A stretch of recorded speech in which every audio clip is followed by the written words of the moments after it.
Welcome back to Iqbal کا پاکستان. آج کے شو میں کچھ ایس ایم ایسز اور فون کالز بھی انکلوڈ کر رہے ہیں تاکہ جو کرنٹ افیئرس کے مطابق بھی لوگ ہم سے بہت سارے سوال پوچھتے ہیں اور بہت سارے سوالات جو آپ کے آتے ہیں ہم پرنٹ کرتے ہیں. وہ ایسے سوالات ہیں جو کہ حکیم صاحب ایک دفعہ نہیں 10 دفعہ ان سوالوں کے جواب دے چکے ہیں اور میرے خیال سے لوگ بار بار وہ سوال کرتے ہیں. اور حکیم صاحب کا یہ کہنا ہے اور میرا بھی یہ کہنا ہے کہ اقبال کا پاکستان ایسا شو نہیں ہے جس کو آپ ایک دفعہ دیکھ کے سمجھ جائیں گے یہ کیا ہو رہا ہے. آپ کو یہ شو بار بار دیکھنا پڑے گا.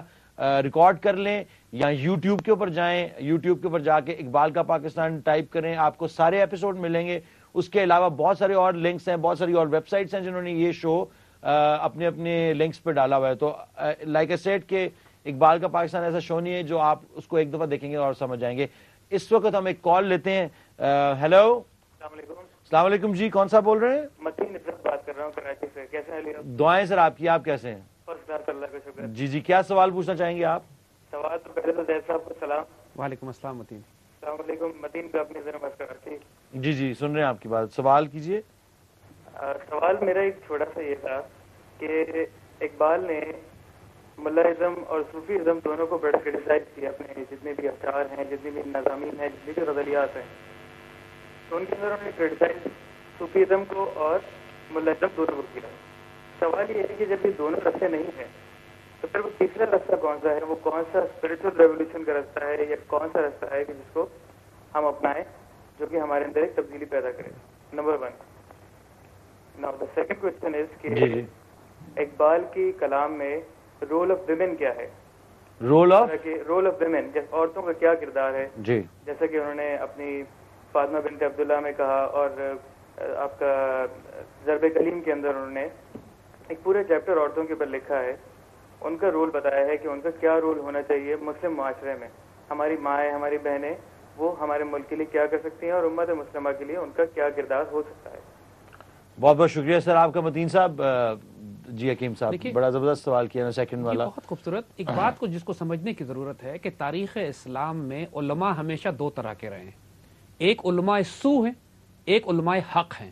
علماء سو ان کو کہا جاتا ہے کہ جو برائیوں کی طرف جاتے ہیں, جو بادشاہوں کے درباروں میں داخل ہوتے ہیں, جو روپیہ پیسہ مال و دولت جمع کرتے ہیں اور پوری قوم کے زوال کا باعث بنتے ہیں. وہ لوگ جو قوم کو ریچولز میں پھنسا دیتے ہیں لیکن دین کی روح اس تک نہیں پہنچا پاتے, جو دین کو استعمال کر کے کرپٹ کرتے ہیں خود بھی اور معاشرے کو بھی. اس کو اقبال نے ملا کہا ہے. ٹھیک, لیکن علماء حق وہ جو اللہ کے بندے, امام احمد بن حنبل, امام مالک, امام شافعی, امام ابو حنیفہ, یا وہ علماء کے جو وقت کے زمانوں, مجدد الفسانی, وہ تمام لوگ کہ جو وقت کے فرعونوں کے سامنے سٹینڈ لے کے دین کی آبرو کو بچاتے ہیں, وہ لوگ ہمیشہ اگر دین ہم تک پہنچائے تو اس وجہ سے کہ علماء حق نے ہمیشہ سٹینڈ لیا دین کو بچانے کے لیے.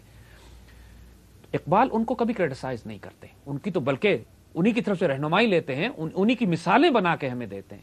لہذا جب ملا کا لفظ اقبال استعمال کرتے ہیں تو please keep this in mind کہ ملا سے مراد ان کی علماء سو ہیں کہ جو بادشاہوں کے درباروں میں کھڑے ہوتے ہیں. وہ جو بات کہی جاتی ہے کہ اعلیٰ ترین علماء وہ ہوتے ہیں کہ جن کے دروازے پر بادشاہ ہوتا ہے, اور بدترین علماء وہ ہوتے ہیں جو بادشاہ کے دروازوں پر ہوتے ہیں.